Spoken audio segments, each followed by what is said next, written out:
Salut à tous, aujourd'hui une vidéo très spéciale qui change pas mal de ma ligne éditoriale habituelle parce que j'ai plus l'habitude de faire des analyses sur les jeux vidéo, que ça soit les Dark Souls, les FPS, etc. Donc je me doute que cette vidéo va être très niche et ne pas attirer grand monde, mais tant pis. J'adore cette série, elle a en partie changé ma vie, et lui rendre l'appareil c'est le moins que je puisse faire. Même si vous ne connaissez pas, attendez un peu, ça va sûrement vous intéresser. Maintenant je commence à avoir l'habitude d'écrire des scripts, analyser, décortiquer des médias, faire une thèse, antithèse, synthèse. Mais là, c'est un peu compliqué. Il y a tellement de choses à dire. Je vais faire de mon mieux pour que la vidéo ne soit pas trop longue, mais je peux rien garantir. Si j'ai pris autant de temps à la faire, c'est aussi parce que cette œuvre, elle est juste tellement parfaite que j'avais peur de ne pas lui rendre justice. Elle est incroyable et je sais que je n'arriverai pas à faire une vidéo à la hauteur de ce que cette série représente pour beaucoup. Bon, déjà on va commencer par le commencement. Salut à tous, moi c'est Mia, bienvenue sur ma chaîne. Aujourd'hui on va parler d'une série qui m'a profondément marqué. Aujourd'hui on parle de Beastars. Bon visionnage.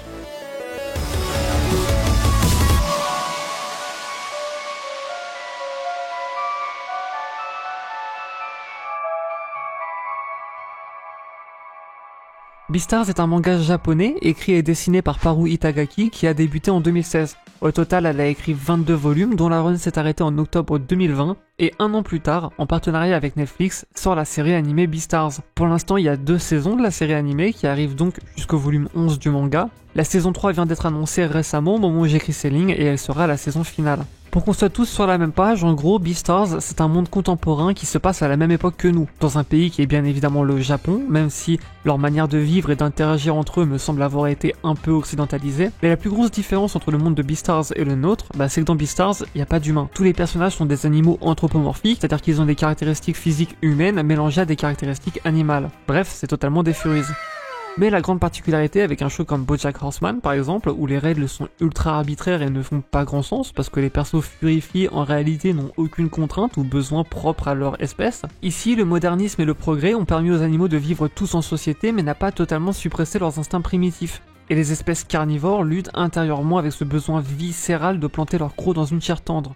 C'est une société où bien évidemment toutes les vies sont égales et un carnivore dévorant un herbivore est bien évidemment vu comme un crime très grave. Manger de la viande c'est illégal parce que dans un monde où il n'y a pas de bétail, c'est impossible d'avoir de la viande fraîche sans tuer quelqu'un qui a une âme et une conscience pleine. Il existe néanmoins un endroit nommé le marché noir qui est illégal mais quand même largement accepté par tout le monde ou presque. Tous les carnivores adultes s'y rendent de temps en temps pour y acheter de la viande afin de combler leurs instincts et s'assurer de ne pas vriller. On y suit l'histoire de Legoshi, un genou de 17 ans au lycée Sheraton. Un soir, alors qu'il aide quelques camarades à faire des répétitions pour leur groupe de théâtre, il va totalement craquer et manquer de justesse de dévorer une de ses camarades, une petite lapine naine du nom de Haru. Il la re-rencontrera un peu plus tard et tombera éperdument amoureux d'elle. Leur amour est bien évidemment interdit et très mal vu par toute la société, et il utilisera Haru comme motivation pour se battre face à ses instincts et pulsions primaires d'envie de viande. Legoshi est un jeune garçon assez timide et réservé, même un peu gênant et bizarre des fois, qui lutte intérieurement face à ses doutes et une discrimination très intense des carnivores. Il se pose beaucoup de questions, est très mal dans sa peau et cherche sa place dans le monde après s'être caché pendant des années. Bref, voilà, là c'était vraiment ultra résumé, mais maintenant qu'on est tous sur la même page, on va pouvoir entrer un peu plus en profondeur. Déjà, faut savoir que moi, je suis pas très fan des séries ou films, mais surtout les séries. Une série, ça prend beaucoup de temps à regarder et maintenant je suis assez strict sur ce que j'aime ou pas. J'ai besoin que toutes les heures de développement des personnages payent et j'ai été assez déçu par le passé, donc maintenant j'ai plus le courage de me lancer dans des nouvelles séries. Je ne peux tout simplement plus m'investir dans une série si elle ne me marque pas ou n'est pas excellente. Et c'est encore pire pour les mangas, j'avoue je suis vraiment pas fan de la japanimation en général. À part Berserk 97, vraiment j'en ai pas regardé parce qu'en général j'aime pas. Je n'en avais jamais entendu parler, je ne connaissais personne qui y était familier et j'avais totalement loupé sa sortie. Et pourtant quand j'ai découvert, ça a été absolument phénoménal pour moi. Je suis tombé red dingue de cette série et j'ai jamais su vraiment pourquoi.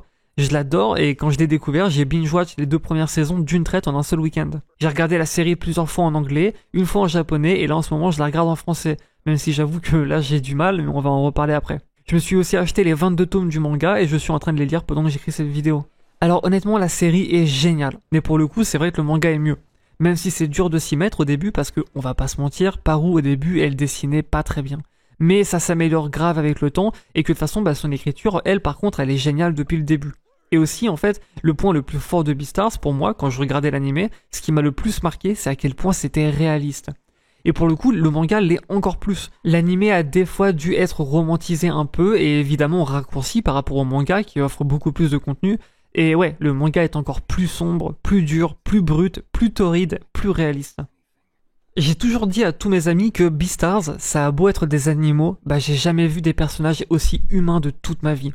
Et en fait, c'est pas pour rien. Paru Itagaki, l'autrice de Beastars, l'a décrit en disant « It's an animal manga that is human drama ». Les situations sont tellement humaines, les émotions et doutes sont vraiment viscérales en fait. Et si la série a rendu Legoshi encore moins sûr de lui pour qu'il rentre un peu dans le stéréotype du mec timide et pas doué oralement, dans le manga on a une version encore plus réaliste de lui. Quand il se fait des réflexions dans sa tête ou parle, on ne peut pas s'empêcher d'être choqué de son humanité en fait. Et aussi un petit point que je tenais à aborder, mais Beastars, ça a été entièrement écrit par une femme. Paru Itagaki en 2016, elle avait 22 ans quand elle avait commencé à écrire. Et en lisant le manga, on a accès à beaucoup plus de monologues internes de Legoshi. Et j'ai été choqué de voir à quel point elle a parfaitement retranscrit ce qu'un garçon adolescent peut ressentir. C'est vrai que des fois, elle a un peu trop grossi le trait sur le « je suis un esclave de ma libido ». C'est littéralement une bulle, hein. Même si moi, c'est un sujet qui me touche tout particulièrement. Mais en règle générale, c'est une meuf, et je suis impressionné à quel point elle a bien retranscrit la manière dont un garçon de 17 ans peut ressentir et réagir à toutes ces choses-là. Donc Beastars est réaliste, ça a beau être des furies, honnêtement j'ai jamais vu des personnages aussi humains. On a tous un préféré ou quelqu'un en qui on se reconnaît profondément. Dans le manga, on a plus de contenu et comme dit avant, il est plus profond et ça nous permet d'explorer plein de petites histoires et personnages secondaires ou d'avoir le droit à de nombreux monologues internes supplémentaires et ça fait réaliser à quel point Beastars est un conte sur l'humanité. Ça parle de nos doutes, nos peurs, notre place dans la société, l'impact que cette société a sur nous, sur les valeurs qu'on apprend en grandissant, sur leur impact sur le monde autour de nous, sur l'amour, l'amour interdit, notre instinct, nos convictions, notre vision du bien et du mal, notre évolution, sur est-ce que briser les chaînes est toujours une bonne idée ? Bref, plein de sujets et de questions franchement extrêmement intéressantes et n'importe qui est intéressé par notre condition existentielle d'humain s'y retrouvera instantanément. Et en fait, alors c'est en général ce qui définit une bonne œuvre, avoir plusieurs niveaux de lecture. C'est toujours quelque chose d'impressionnant. Les niveaux de lecture, vous savez, c'est comme dans les Simpsons, ou MLP en VO par exemple, où les enfants comprennent le texte littéral et les gags, mais les adultes qui regardent, eux, comprennent tout le sous-texte beaucoup plus subtil, qui des fois touche des sujets assez adultes ou sombres, mais de manière subtile. Alors je rajoute ça en post, mais il y a aussi toute une lecture sous-jacente et quelques critiques sur le racisme, même si instinctivement c'est le premier truc qui nous viendrait à l'esprit, en réalité Beastars n'est pas vraiment une critique du racisme. Enfin, bien qu'il y ait 2-3 moments où le mot spécisme est utilisé dans le manga, et pas mal de réflexions sur le fait que les mariages interespèces sont très très mal vus dans la société de Beastars. Si en plus je me mettais à parler sous le scope du racisme, la vidéo durerait 3 heures et j'avoue que c'est un sujet que j'adorerais aborder, mais je le ferais plutôt en compagnie d'un ami métissé ou de couleur pour que l'on puisse mettre nos deux visions en commun. Voilà, retour à la vidéo. Beastars, c'est un peu pareil, dans le sens où le tout premier niveau de lecture, celui qui est de base, c'est je regarde une histoire qui parle d'un loup gris mâle, élève de première, qui est perturbé intérieurement par sa condition de carnivore, et qui découvre l'amour, etc. Le deuxième niveau de lecture, c'est une lecture totalement féministe. Et oui, le bon féminisme, le vrai féminisme, où on se retrouve à faire beaucoup de parallèles entre les carnivores qui représenteraient la masculinité et les herbivores qui personnifieraient la place des femmes dans la société, leur faiblesse physique intrinsèque par rapport aux hommes et la manière dont elles sont traitées, objectifiées, fantasmées, victimes de leurs conditions de proie, dévorées, et qu'elles seront toujours à la merci des hommes qui se retiennent de leur faire du mal ou de les forcer uniquement parce qu'il y a des lois. Sous-entendant que sans ces lois et la menace d'aller en prison, la vie serait beaucoup plus dure pour ces femelles qui vivraient constamment au bord de subir des violences atroces. Et un troisième niveau de lecture qui a frappé beaucoup de gens durant leur visionnage et qui fait qu'énormément d'occidentaux LGBT se sont totalement appropriés cette œuvre, c'est toute une lecture sous le scope de l'homosexualité et la transidentité. On le voit avec la place difficile qu'occupent les herbi-hommes et carni-femmes, et il y a plein de scènes extrêmement homo-érotiques tout du long de la série, comme cette scène iconique entre Louis et Legoshi, ou celle-là entre Pina et Legoshi, mais encore plus quand on lit le manga et qu'on voit même plein de persos secondaires ou tertiaires interagir de manière extrêmement sensuelle et charnelle entre mâles amis. If I were to become a tasty little snack, for you I'd find that honest. And I really couldn't blame you. That's simply what your instincts long for. Say, for example, I'm alone with someone in a closed, dimly lit room, exactly like this one. Of course, in the event that someone is a girl, I just want to kiss her. So as we are now, do you want to eat me? There's a sheep right in front of you, saying it's okay. Et la personne qui fait la voix de Pina en anglais que vous venez d'entendre, c'est Kelly McKee, une magnifique femme trans qui du coup a fait son doublage, et je trouve qu'honnêtement elle a fait un boulot absolument fantastique. Il serait juste pas pu trouver une meilleure personne pour faire Pina, ça lui va parfaitement, et vous allez voir avec tout ce qu'on va dire ensuite sur la série que ouais, ça c'est parfait. Même si ça ne va jamais explicitement très loin, il y a toujours une tension sexuelle ou romantique absolument palpable et impossible à louper. Et surtout, vous devez vous dire que c'est juste une interprétation, mais qui n'a aucun fondement, vu que dans Beastars, à part Dom, quasiment tous les personnages semblent être hétéros. Mais on a quand même beaucoup d'interactions physiques très intimes et passionnelles entre des personnages mâles. Et de toute manière, tout le concept de genre est intrinsèquement défectueux. Là où le concept de sexe est bien défini et facilement identifiable, le genre, lui, n'a basiquement aucune valeur. Enfin, ça a autant de valeur que l'argent qu'on utilise aujourd'hui. Ça ne fonctionne que si t'as envie d'y croire. Ça n'a pour seule valeur que le fait que la plupart des gens acceptent d'y croire. Parce que pendant des siècles, voire millénaires, l'argent qu'on utilisait, c'était de l'argent ou de l'or, des vrais métaux précieux, et on pouvait faire fondre les pièces et en avoir son pesant en or, littéralement. Ça avait de la vraie valeur. Alors que nos billets d'aujourd'hui n'en ont aucune, ils représentent uniquement la confiance que vous accordez aux banques de vous les échanger contre de la vraie valeur ou des services. Et c'est vrai que même nous, les queers ou LGBT, on a tendance à jouer dans ce jeu aussi, parce que c'est plus simple, parce qu'on nous a toujours appris ça comme ça. Mais en réalité, le genre n'est qu'une construction sociale assez vide en réalité, et le fait que depuis des siècles des gens ne s'y sentent pas à leur place et décident de devenir transgenres sonne comme une évidence. Et le pire, c'est que la société a du mal à comprendre ça, parce que pour eux, c'est pas possible de vouloir sortir de son genre sans être LGBT. Mais techniquement, juste un mec hétéro un peu efféminé, il est transgenre, vu qu'il transgresse les règles entre guillemets qu'on donne à la masculinité. Alors que non, c'est juste un mec qui n'aime pas trop le rôle qu'on lui impose, alors que pourtant, il est à peine différent d'un mec hétéro-cis basique. Et rien que de base, pour pouvoir le décrire, il fallait dire un mec efféminé, voilà, ça valide complètement tout ce que je suis en train de dire. Enfin, regardez Riz et Tem, Tao et Kibi, Louis et Legoshi, eux ça crève les yeux et une fois qu'on l'a remarqué, on ne peut plus ne pas le voir. Genre, Louis ne peut pas retirer ses mains de Legoshi et même Bill lui fait remarquer « Putain, t'es obsédé avec lui, non ?» Et le fait que dans son armoire à odeur, Louis est littéralement la toute première et principale que Legoshi retient, celle à qui il accorde le plus de valeur et d'intérêt. L'odeur qu'il ne veut surtout pas oublier, c'est pas celle d'un membre de sa famille ou de la fille dont il est supposément éperdument amoureux, non, c'est celle de Louis. Ou quand Legoshi se fait choper par le gang des Shishigumi et qu'il ne peut pas s'empêcher d'avoir la queue qui remue alors qu'il est littéralement en train de se faire péter la gueule. Juste parce que il est beaucoup trop content d'avoir retrouvé Louis et d'être à côté de lui. Si bien que dans le manga d'ailleurs, il est obligé de mentir et de dire qu'il est hôte de club BDSM et que ça l'excitait d'être entouré de mecs prêts à le défoncer. Enfin putain, ça s'invente pas quoi. Et Juno qui se jette mais complètement sur lui, prête à tout lui offrir et lui laisser faire tout ce qu'il veut avec elle. Notamment avec cette scène qui est étonnamment hyper excitante où on ne peut pas s'empêcher de ressentir la tension sexuelle absolument débordante d'une Juno en train d'ovuler sur place.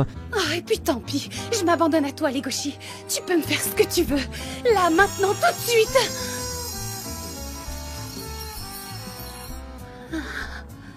Avant de se faire complètement éteindre par Legoshi qui montre son désintérêt total pour elle. Et là, c'est pas juste que Legoshi il est bête ou pas à l'aise et qu'il loupe ses avances. Non, il est parfaitement au courant, comme au moment de la cérémonie du météore, mais il choisit, en toute conscience, de désamorcer toutes ces situations. Pourquoi ? Même quand Juno fait en sorte que ça soit malaisant et désagréable pour Legoshi de refuser, il va quand même se creuser les méninges pour la rejeter. Son premier baiser est avec un homme, avec Riz. Et Legoshi lui-même pense et assume que son premier bisou était avec un garçon. Riz lui aussi d'ailleurs lui dit « Ah, c'est pour ça que tu m'as roulé une pelle l'autre jour ».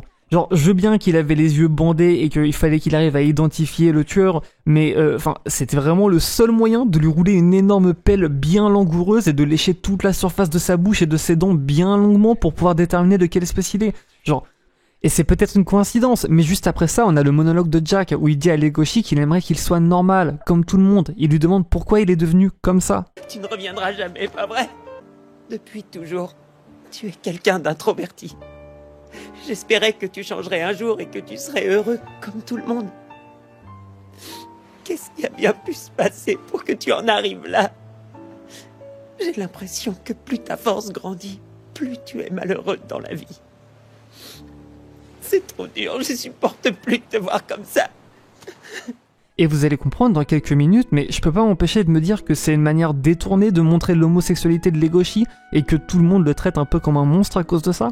En vérité, ça fait beaucoup de sens. Après avoir pensé à ça et re-regardé toute la série et lu le manga, bah ouais, ça crève complètement les yeux et c'est très dur de se dire que Paru a sans faire exprès écrit une œuvre avec des centaines de références et appels plus ou moins subtils à la condition des LGBT. Et puis la scène où ils sont tous les deux quasiment à poil dans la douche en train de se battre, qui déjà dans la série est assez homo-érotique comme ça, mais dans le manga l'est encore plus. Ils sont collés l'un sur l'autre, à bien se frotter, longuement se tripoter. Et je vous jure, à ce moment, le seul truc que Riz arrive à dire, c'est « Waouh, je n'avais jamais vu un corps aussi délicieux que le tien. » Mais PTDR.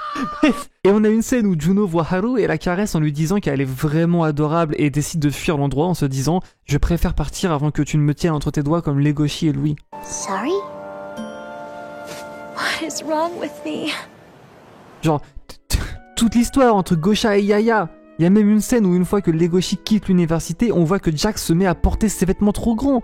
Enfin, je veux dire, vous avez tous déjà eu cette petite amie qui porte vos grands pulls XXL alors qu'elle est toute petite, mais bon, elle est super mignonne à flotter dedans comme ça. Bah là, c'est Jack, le meilleur ami d'enfance de Legoshi qui fait ça.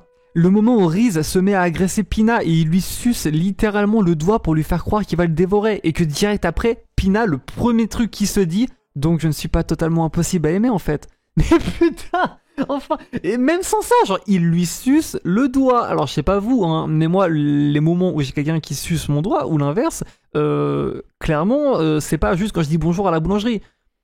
Et la scène où Legoshi se travestit pour approcher Louis, enfin... Alors, je veux bien que là, il y avait une raison, mais sérieusement, t'avais vraiment... Mais il y avait aucune autre solution, Legoshi. Genre, le seul et meilleur plan qui t'est venu à l'esprit, c'est « Je vais me maquiller et porter une robe pour aborder Louis dans un bar ». Genre, il s'est vraiment dit « Oh non, à cause de mon investigation, je vais devoir porter des robes et embrasser des mecs. Oh là là !» Mais c'est vraiment uniquement pour mon enquête, hein. Genre, vas-y, c'est bon, abusez pas. Paru Itagaki, elle savait exactement ce qu'elle fait. Bref, Beastars, c'est humain, c'est imparfait. Souvent dans les films et séries, on voit des relations humaines comme elles seraient dans un monde parfait. Un monde où personne n'hésite, personne n'est dans le déni, personne ne se trompe, personne n'a peur. Les émotions sont tellement pures, claires, directes et simples. Alors que dans la vraie vie, bah c'est pas comme ça, c'est même tout l'opposé.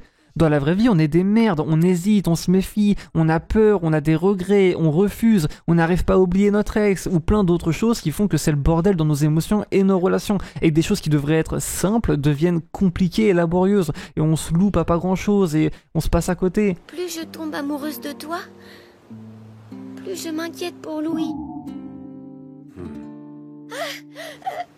C'est parce que tu crois, je me suis mal exprimée. Je vais t'expliquer. D'ailleurs, pour imaginer mon propos, un exemple que j'ai trouvé, c'est dans le tome 12 du manga. Quand Legoshi arrête ses études, plante Haru et part s'installer dans un petit appartement miteux. On suit en parallèle la petite vie de Seven, une petite moutonne mérinos de 29 ans qui s'est battue toute sa vie pour en arriver où elle est, mais remet tout en question quand elle réalise qu'elle s'est fait harceler et moquer par les carnivores de son entreprise depuis des années.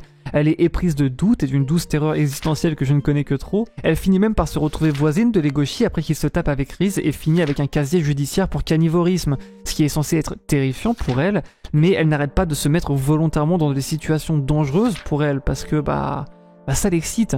Elle en a besoin pour avoir un petit peu d'excitation dans sa vie ennuyeuse, mais il lui manque quelque chose.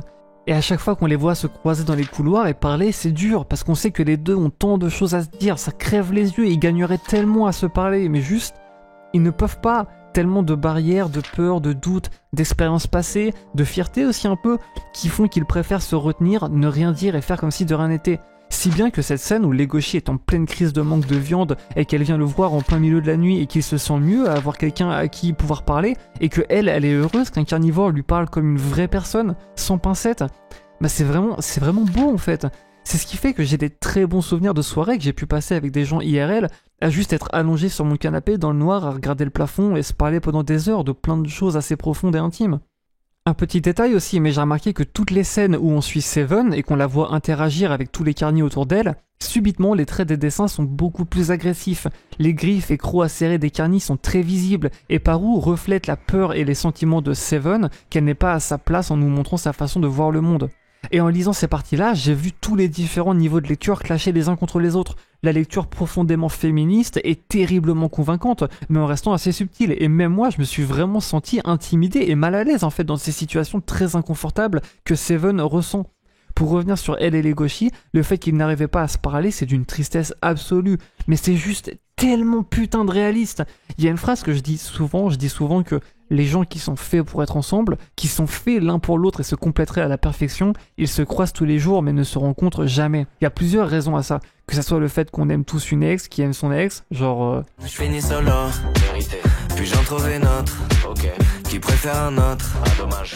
Donc j'en trouve une autre, mais je préférais l'autre. Adieu les filles, adieu les filles, adieu les filles, adieu les filles. Vous n'en faites pas du tout. Adieu les filles, c'est-à-dire salut les mecs, salut. Vous êtes moins bêtes, c'est sexy. Enfin peut-être, c'est-à-dire. Mais je veux que ça s'arrête, donc je vais faire un test, ok.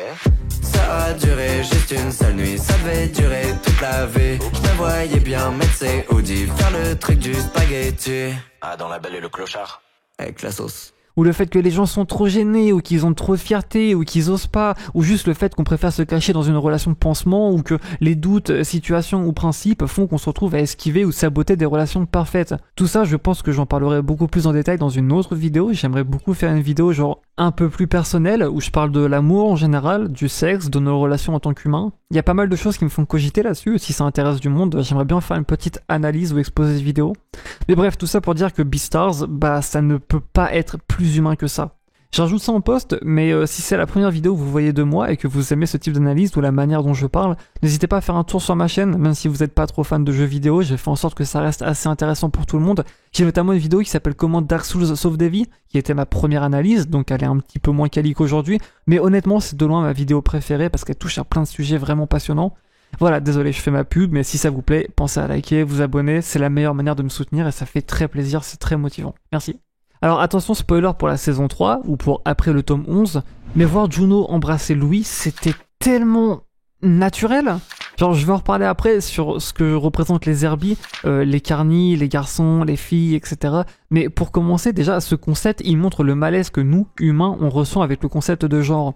Parce que si dans les personnages visibles à l'écran, même en arrière-plan, les carnivores sont les 3/4 du temps représentés par des mâles et les herbies par des femelles, bah le fait que dans ce monde où les mariages interespèces sont très mal vus, du coup on comprend que derrière la caméra, bah normal c'est un 50-50 à peu près, et toutes les espèces et sexes sont bien répartis.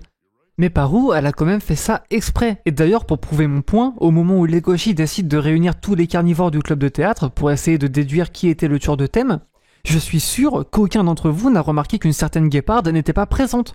Oui, alors je viens de vérifier, mais guépard au féminin, c'est bien guéparde. Et oui, la seule femelle carnivore du club, Sheila, n'a pas été conviée, alors qu'elle aurait tout aussi bien pu commettre le meurtre. Mais rien que par sa condition de femelle, on n'y a même pas pensé, on ne la voit même pas comme une carnivore, vu qu'elle est femelle. Waouh, je ne devrais vraiment pas mettre mon pénis là-dedans.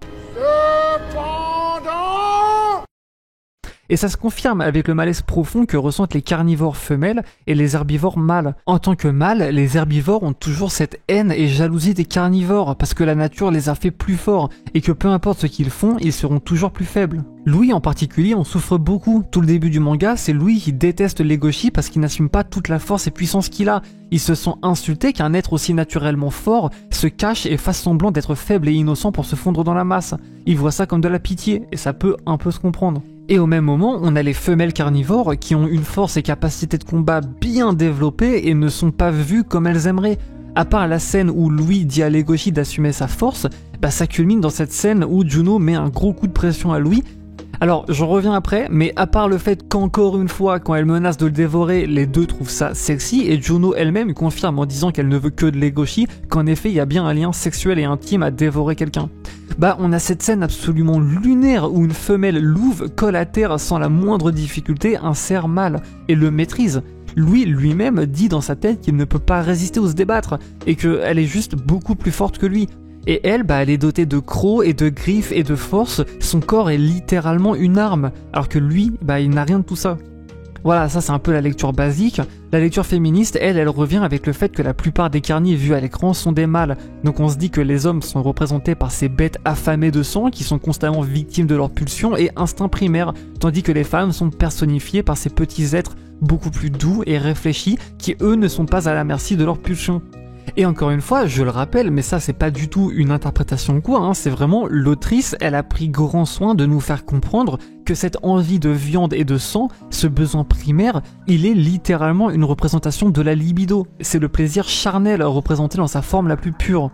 et que ça serait donc un récit du fossé entre les hommes et les femmes sur comment réussir à vivre en société. Ça, c'est une vision qui est bien compréhensible, avec notamment le fait que plusieurs personnages émettent le ressenti que quand ils étaient petits, ils jouaient tous ensemble et s'amusaient, que ça soit Seven, qui était entouré de copains carnivores, ou Jack et Legoshi, alors qu'en grandissant, un énorme fossé s'est créé. Maintenant, les carnis et les Herbie sont très clairement séparés, et rien que le fait qu'il faille faire des efforts pour entrer en contact et se poser plein de questions quand on interagit avec l'autre, montre que de base, un énorme fossé les sépare. Ce fossé, il représenterait la puberté. Et c'est vrai que quand on était tout petit, en maternelle ou en début primaire, à la cantine ou garderie, les garçons et les filles, ils jouaient ensemble, sans aucun souci. On ne prêtait aucune attention au fait que certains sont des garçons et d'autres des filles, ou certaines couleurs de peau, etc. Ça n'a apporté aucune différence dans notre manière de nous comporter ou de considérer l'autre.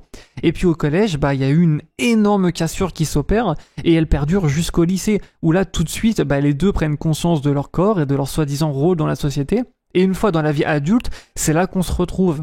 Mais c'est faux, parce qu'en fait on se retrouve certes, mais de manière totalement calculée et froide, presque manipulatrice, parce qu'on fait attention à ce qu'on dit, à comment on fait, etc. Comme dans Beastars, où on ressent et voit toujours comment les carnivores font exprès de cacher leurs crocs et griffes ou de se baisser quand ils parlent aux Herbie. Seven l'explique très bien dans le tome 12, quand elle dit « Tout ça me rappelait mes copains carniers à l'époque. Ils ne cachaient rien.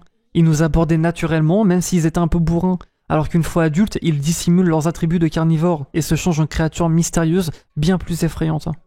Enfin, j'ai vraiment pas besoin de vous expliquer, là, ça peut pas être plus clair que ça. Et justement, Beastars est une excellente critique du genre. Il y a tout un concept qui s'appelle le gender performances, en anglais, qui est très souvent associé ou retrouvé dans les discussions de personnes trans ou queer, mais qui en fait est une expérience extrêmement basique à laquelle pratiquement tout le monde est confronté au moins un jour ou l'autre. Ça revient à ce qu'on disait avant, que la masculinité et la féminité sont des concepts inventés qui n'ont aucun réel fondement ou valeur, et que même en sachant que c'est arbitraire et complètement con, la plupart d'entre nous ne peuvent pas s'empêcher de quand même jouer le jeu. Même après avoir fait une transition, au final on continue ce cycle, mais juste dans l'autre sens, de l'autre côté, dans l'autre camp. Et c'est très dur de s'en défaire sans paraître extrêmement marginalisé. On se retrouve tous avec des attentes et des devoirs sous-impliqués que nous on n'a jamais demandé mais qu'on nous demande via une sorte de contrat social de remplir. Et le fait de ne pas aimer le remplir ou de refuser de remplir ce contrat, en plus de nous attirer les foudres, le mépris ou l'incompréhension de certaines personnes autour de nous, ça peut aussi très souvent nous mettre juste mal en fait, nous faire culpabiliser, nous questionner et nous faire cogiter beaucoup trop sur des choses insignifiantes. Il y a plusieurs side stories dans Beastars qui représentent ça, et c'est pas étonnant que la communauté queer et trans s'en ait senti très touchée. Genre, Legoshi, né carnivore, a passé 17 ans non-stop à faire ce que la société lui a imposé, à entrer dans un moule, à toujours devoir faire très attention de cacher ses griffes, ne jamais montrer ses crocs, ne jamais regarder un herbivore dans les yeux par peur qu'il se sente intimidé, à toujours rester dans un certain groupe, agir comme les gens de ce groupe, bref, à se conformer. Tout au long de l'histoire, on suit un adolescent mâle qui, lors de ses premières expériences, notamment la fois où il manque de dévorer Haru en succombant à une pulsion, dans le noir, dans l'obscurité, finit par cacher ce monstre qui s'est développé en lui suite à un amour interdit par la société. Mais ce monstre prend de plus en plus de place en lui avant qu'il décide finalement de le laisser sortir au grand jour. Il décide d'assumer qui il est, de se lester de ce carcan social qui lui pèse depuis sa naissance, de briser les chaînes de son rôle et de montrer le vrai Legoshi. Bref, Legoshi, il représente parfaitement les gens qui font une transition de genre. Il passe par toutes les phases auxquelles on peut penser, comme au début le rejet, le déni, Goin et Jack qui lui disent que ce qu'il ressent et veut faire c'est uniquement parce qu'il veut baiser Haru, et que ça c'est juste un fantasme, de la perversion, juste un kink sexuel. Alors qu'en fait, c'est bien plus profond et identitaire que ça. Il passe d'ailleurs toute la saison 2 à se battre contre ça, essayer de se battre face à ses instincts, de rejeter sa nature intérieure, d'être la personne que la société veut qu'il soit. Il fait des efforts incommensurables pour y résister, et ça le blesse d'ailleurs. À cause de ça, basiquement, il se torture, s'enferme pendant des jours, ne dort plus, ruine complètement sa relation avec Haru, et ses notes à l'école s'écroulent et il décroche complètement. Et d'ailleurs, à ce moment où il réalise ça, devinez, il a besoin de qui ? À qui est-ce qu'il a besoin de parler de tout ça ? De Louis. Alors que Louis, on ne le voit quasiment plus à ce moment, il ne se parlait plus, Louis il était en train de faire tout son bail avec les Shishigumi à confronter ses propres démons, mais au lieu d'aller voir Haru, la seule personne que Legoshi veut avoir à ses côtés, la personne à qui il veut montrer sa transformation et son changement, c'est Louis. Et pour le niveau de lecture numéro 2 sur le féminisme, c'est pareil, ça crève les yeux, ça montre l'importance du caractère et de la force de la volonté. Que même si t'es une femme, intrinsèquement plus faible qu'un homme, la force de la volonté, de ton humanité, est le seul moyen de t'élever à son niveau. que de base, le monde est injuste, que les herbivores vivent toujours dans la crainte qu'un grand carnivore les coince dans une ruelle et ne les viole et dévore.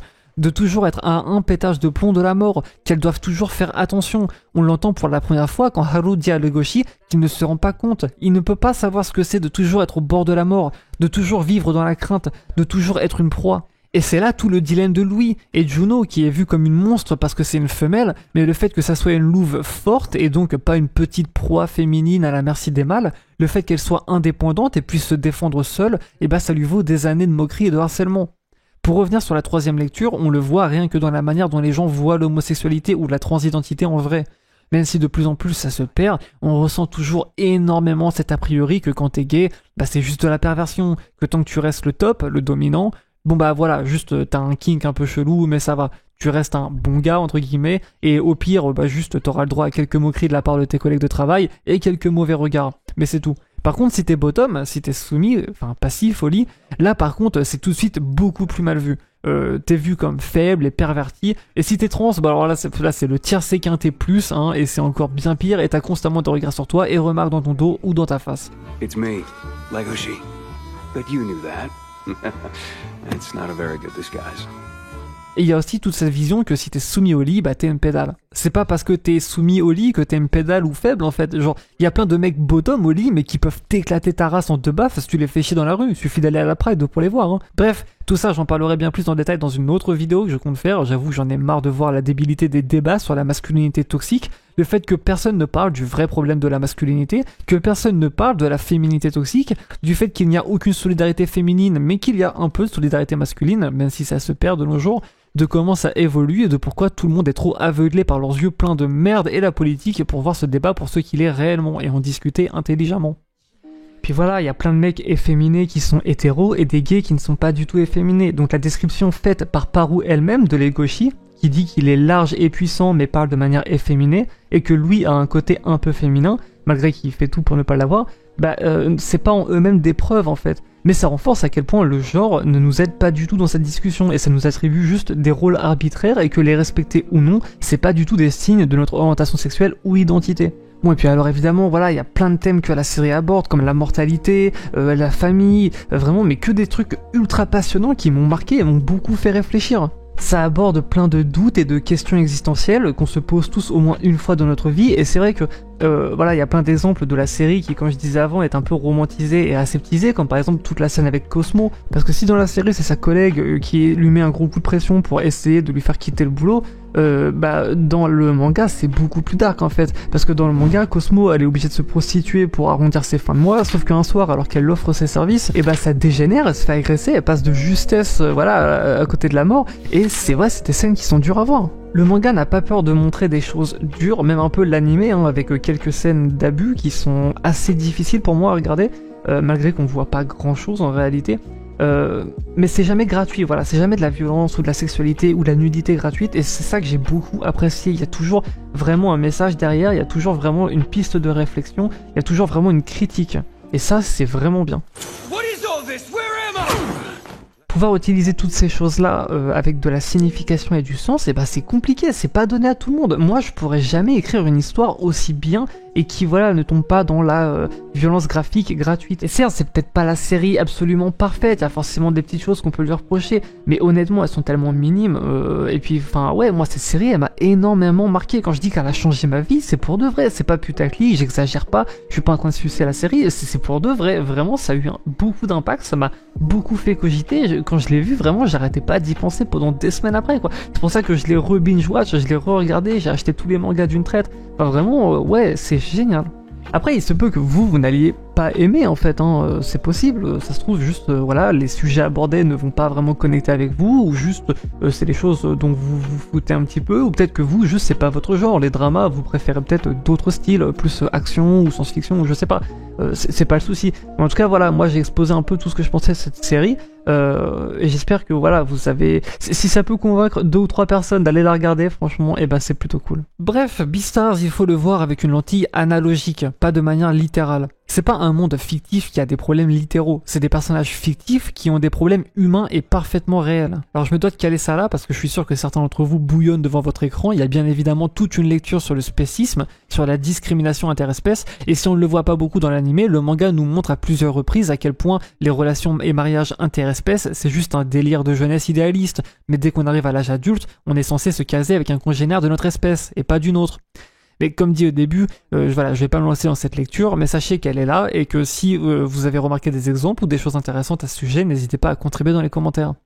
Il y a d'ailleurs des règles très strictes quant au mariage interespèces, et dans le monde de Beastars, ça a d'ailleurs été que récemment aboli. On peut même entendre Legoshi dire qu'il se souvient que quand il avait 7 ans, tout le monde ne parlait que de ça aux infos, quand ça a été légalisé. Ça me rappelle évidemment les lois sur le mariage pour tous passées en France en 2013, et oui, moi aussi je me souviens qu'à l'époque, je voyais ça à la TV. D'ailleurs, pour l'anecdote, ça fait depuis mai 2013 que ça a été autorisé, et au 31 décembre 2022, on avait recensé 70 000 mariages homosexuels en France, ce qui ne représente que 3% de tous les mariages français, donc 97% étant hétérosexuels.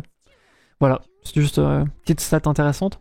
Comme dit avant, il y a plein de moments où Paru Itagaki, l'autrice de Beastars, a fait exprès d'assimiler le fait de dévorer quelqu'un, ce qui est un crime très grave, avec le sexe. En fait, absolument 100% des scènes représentant un carnivore qui s'attaque à un herbivore, que ça soit avec ou, dans l'écrasante majorité des cas, sans son consentement, a toujours une énorme tension sexuelle et intime entre les personnages.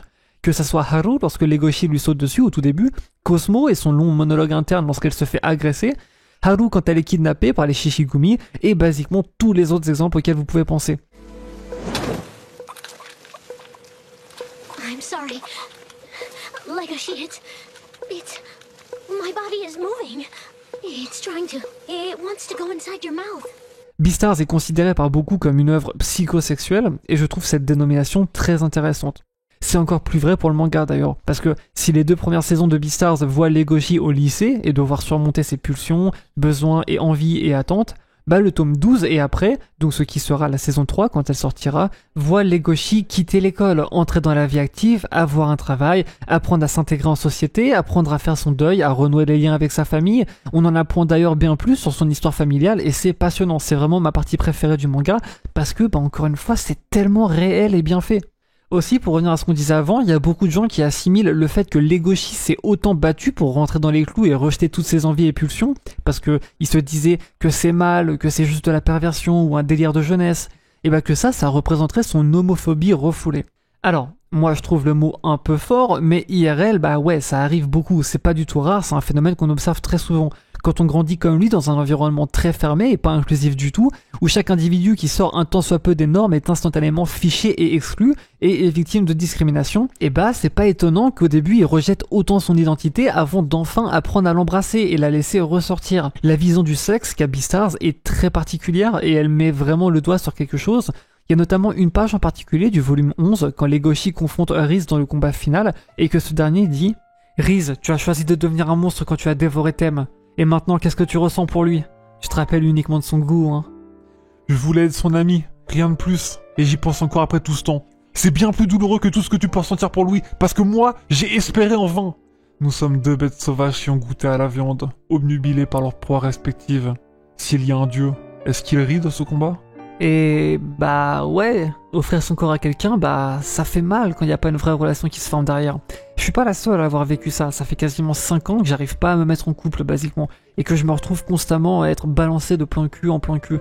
Et ouais, ça fait mal, c'est ce que personne ne veut. Enfin, c'est cool au début, quand tu sors d'une relation de longue durée, que tu sois un garçon ou une fille, t'as besoin de ça, de faire plein de plans d'un soir, de se défouler un peu, de découvrir... Mais au bout d'un moment, ça fait beaucoup plus de mal que de bien, et ça devient très vite complètement disproportionné. Enfin voilà, encore un exemple du génie de l'écriture de Beastars, c'est vraiment passionnant. Je suis désolé, le script de cette vidéo il est un peu décousu, ça part un peu dans tous les sens, mais justement il y a tellement de choses à dire que je pouvais pas faire comme d'habitude, des chapitres bien délimités et propres, sinon cette vidéo elle me prendrait des mois à faire. En tout cas voilà, c'était mon analyse de Beastars, vraiment une œuvre phénoménale qui a marqué beaucoup de gens et c'est pas pour rien. Ça c'était ma façon de l'interpréter, mais comme dit, il y en a plein d'autres et n'importe qui peut s'y retrouver. Que vous soyez un garçon, une fille, entre les deux, hétéro ou non, vous trouverez des choses à apprécier. Si vous voulez la regarder, je suppose que le plus simple c'est de regarder la série, elle est dispo sur Netflix ou sur The Pirate Bay. Par contre, je ne peux pas vous recommander la VF, pour la simple et bonne raison qu'elle ruine un peu tout. Si ça devient un peu mieux au fil des épisodes, c'est honnêtement cauchemardesque les doublages. En fait, Legoshi, il parle constamment comme s'il était dans un animé, et vous savez, il a tout le temps un ton hyper solennel. Enfin, il parle comme un héros d'animé en fait, et ça clash complètement avec les sujets et situations hyper réalistes de la série. Dans la version anglaise, la seule personne qui parle un peu comme ça, c'est Juno, mais c'est parce qu'au début, Juno, elle fait exprès de se forcer à paraître gentille pour s'intégrer, alors qu'en réalité, c'est une jeune fille à bout, pleine de colère à cause du harcèlement qu'elle a vécu pendant des années. Dans la VF, ceci dit, j'ai remarqué que la plupart des personnages font de très bons doublages, même des persos secondaires ou tertiaires, qui ne parlent que pendant 3 secondes dans l'épisode. Mais ouais, dans Legoshi, c'est pas possible. Et pour être honnête, les doublages anglais sont absurdement bons et attachants. C'est basiquement impossible de faire mieux tellement ils ont élevé la barre haute. Donc je vous conseille version anglaise sous-titrée.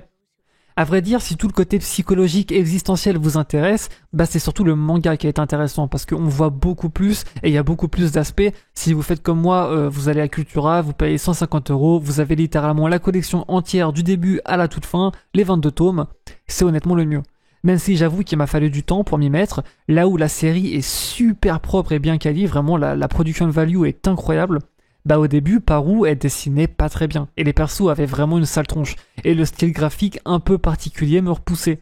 Mais ils finissent par vraiment trouver et bien travailler leur style graphique, et au final on s'y attache beaucoup, c'est uniquement dans les premiers tomes que les persos sont dégueulasses. Et de toute manière, on s'en fout parce que l'écriture, elle, depuis le début, elle est parfaite. Dans l'optique, je suppose que le mieux, c'est de regarder les 2 premières saisons, c'est assez court, ça fait que 24 épisodes, puis si ça vous plaît, d'aller lire les livres de 1 à 22. Croyez-moi, il y a plein de contenu, d'histoires et de personnages exclusifs au manga, et une fois le manga fini, bah d'aller regarder la saison 3 si elle est sortie. Donc ouais, je ne peux que vous le recommander, Beastars, c'est un drama absolument phénoménal, alors pourtant moi d'habitude j'aime pas les mangas, j'aime pas la japanimation, et vraiment je suis tombé raide dingue. C'est tellement réaliste et palpable que genre, ouais, ça m'a vraiment passionné quoi. Bref voilà, j'espère que cette vidéo vous a plu, vous inquiétez pas, je bosse en même temps sur 2 autres vidéos normales, ça va sortir bientôt. N'hésitez pas à commenter ou donner votre avis, j'aurai la notif, je les verrai tous. Cette analyse était un peu spéciale et je sais que pas grand monde va la regarder, donc un énorme merci à tous ceux qui sont restés jusqu'à la fin. C'est un sujet vraiment passionnant et pour être honnête, j'avais un peu le syndrome de la page blanche. Beaucoup de choses ont changé dans ma vie récemment, j'ai eu quelques expériences qui m'ont profondément troublé. Je n'avais plus l'envie d'écrire quoi que ce soit. Et au moins, parler de Beastars, c'est quelque chose qui me touchait tout particulièrement. Et comme dit dans la vidéo... Ouais, je pense que je ferai une vidéo sur la masculinité, la féminité, leur place en France, et aussi sur voilà la condition des LGBT en ce moment. Je tenais encore une fois à remercier tous les gens qui sont toujours présents, même si je sais que certains d'entre vous sont silencieux et ne postent pas de commentaires. Ça fait très plaisir de savoir que vous êtes toujours là. Vous pouvez pas imaginer à quel point c'est motivant et appréciable. Surtout vu le temps et les efforts que prennent ces vidéos à faire. Voilà, c'est tout pour aujourd'hui. N'hésitez pas à faire un tour sur ma chaîne. J'ai fait d'autres analyses qui pourraient vous plaire. J'espère vous revoir très vite. A plus tout le monde.